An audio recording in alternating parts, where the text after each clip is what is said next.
Hello, Year 7. I hope you're all good. I hope you had a lovely weekend.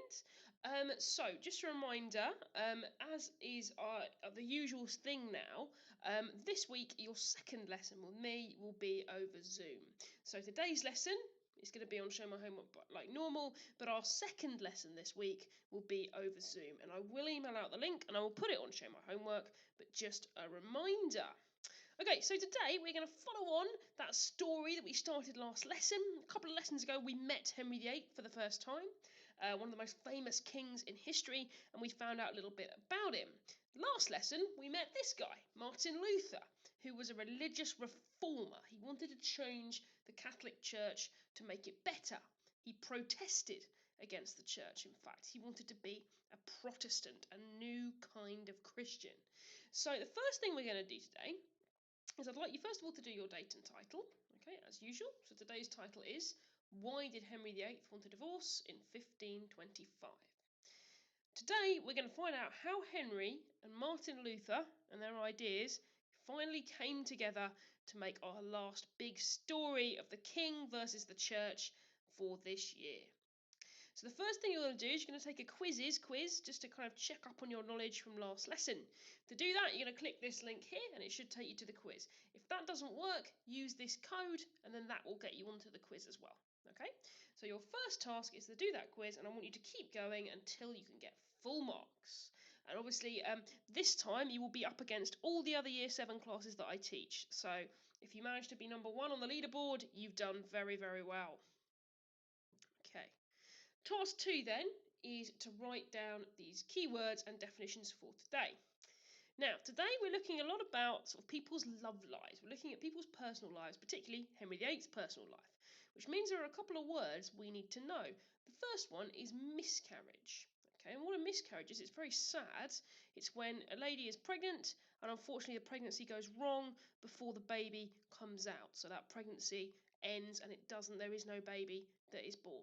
Okay, so it's quite a sad thing to happen. All right, and Henry VIII's first wife had a lot of miscarriages. A lot of times she got pregnant, but it didn't quite work out. The second one is a word you probably already know, which is the word divorce. And that is when officially two people are no longer married. So when a marriage is ended officially by law. The third word is corrupt. If we say someone is corrupt, we mean they are dishonest, they behave badly, they might be a bit immoral, they just generally don't follow the rules and they behave in an unpleasant way. So it's not a good thing being corrupt.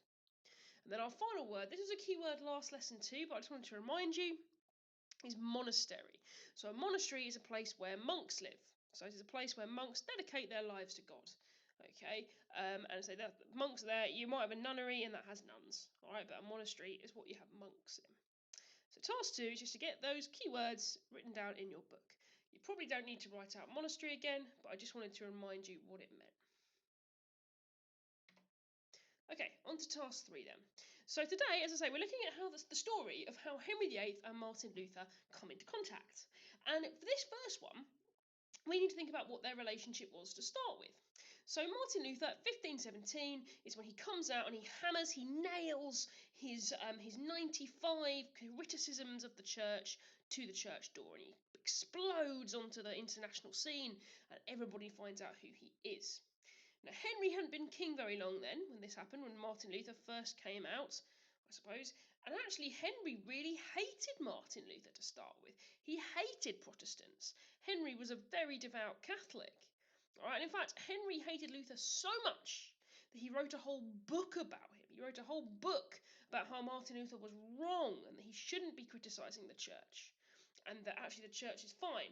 And as a reward, the Pope gave him a special title. He called him Fidei Defensor, which is Latin for defender of the faith. Now, our Queen still uses the title Fidei Defensor even today. And to see this, just find yourself a pound coin. This is an old style one, but look, FD. Elizabeth, DG, Regina, Queen, FD. Fidei Defensor. All right, so that title that Henry VIII was given by the Pope is still on our coins today. Okay, so the key thing here is Henry really did not like Martin Luther at all to start with. As I say, he called him a venomous serpent. Right, he thought he was a liar, he thought he was dangerous, and he thought he was a bad man. So task 3 is to answer these 2 questions to summarise what we've just discussed. It's all on the slide, and I've just spoken about it to you now. Okay, so firstly, what did Henry VIII think of Martin Luther? And you've got the sentence starter there. And then secondly, how do we know that Henry really didn't agree with Protestant ideas? And again, you've got a sentence starter here. And that's where I'd like you to talk to me about this Fidei Defensor name, this whole thing where Henry wrote a special book attacking Martin Luther. So that is task 3. Task 4 is your last task for the day. Okay, this is a bit longer one. What you've got is you have got a scan from a textbook telling the story of Henry's marriage and why he decides he doesn't want to be a Catholic anymore. Now, what you need to do is you need to read through that story and answer these questions using these sentence starters. Now, the way I've done it is so you know which page to read, I've done it on a slide each. So this first slide is questions from page 1, which is the page that looks like this. This second slide is questions from page 2, which looks like this. And this third slide is questions from page 3, which looks like this. Okay, so what you need to do is a page at a time. Write these. You've got sentence starters here in italics. So I'd like you to use those. In 1509, Henry married. His new wife came from, etc. Okay, and all the answers you need are in this text, and they do come up in order as well. So it should be a really straightforward just reading exercise. Okay, reading and answering questions about what you've read, the kind of thing you guys should be able to do with your eyes shut these days. Okay guys, so that's your big job for today. I will see you all for your next lesson this week when we do it over Zoom. Okay, if you can't come, you need to make sure you let me know immediately. Okay, let me know before the Zoom lesson is supposed to start. Don't just not turn up, because that's very, very rude. Okay guys, I hope you had a great weekend, and I will look forward to seeing you all a little bit later in the week. And I hope this all makes sense. If you have any problems, drop me an email. Okay guys, thank you.